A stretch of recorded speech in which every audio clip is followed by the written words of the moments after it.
महर्षि कहानियाँ में आपका स्वागत है। नमस्ते दोस्तों, आज की कहानी है लालची कुत्ता की कहानी। एक बार एक कुत्ता बहुत दिनों से भूखा था।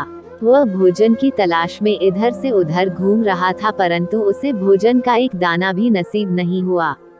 दिन भर कड़ी धूप में घूमने के बाद उसे एक रोटी का टुकड़ा प्राप्त हुआ। वह बहुत दिनों से भूखा था, इसलिए रोटी के टुकड़ों को प्राप्त करके किसी सुरक्षित स्थान पर खाना चाहता था जहां कोई अन्य कुत्ता ना हो। उसे यह भय सता रहा था कि कोई अन्य कुत्ता उससे ये रोटी का टुकड़ा ना छीन ले।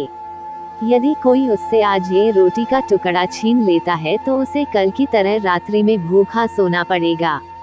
उसके मन में विचार आया कि वह रोटी के टुकड़े को थोड़ी दूरी पर नदी के किनारे खाएगा, जहां अन्य कोई कुत्ता भी नहीं होगा और वह बड़े शांत मन से रोटी को ग्रहण कर पाएगा। वह नदी की ओर चल दिया और नदी के पास पहुंचते ही उसे नदी में किसी अन्य कुत्ते का प्रतिबिंब दिखाई दिया।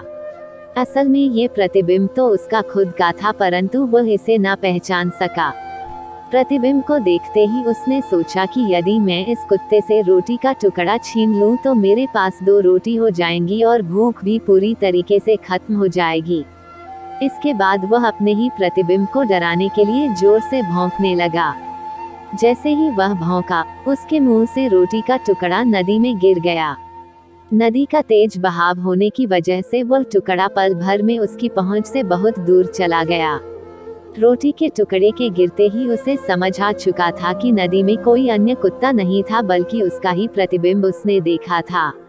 उसे ये भी समझ आ गया कि लालच के कारण ही उसके द्वारा प्राप्त किया गया रोटी का टुकड़ा उसे न मिल पाया और उसे उस रात भूखे पेट ही सोना पड़ा। शिक्षा, जितना मिले उसी में संतोष करना चाहिए, वरना लालच के कारण मिला हुआ भी चला जाता है।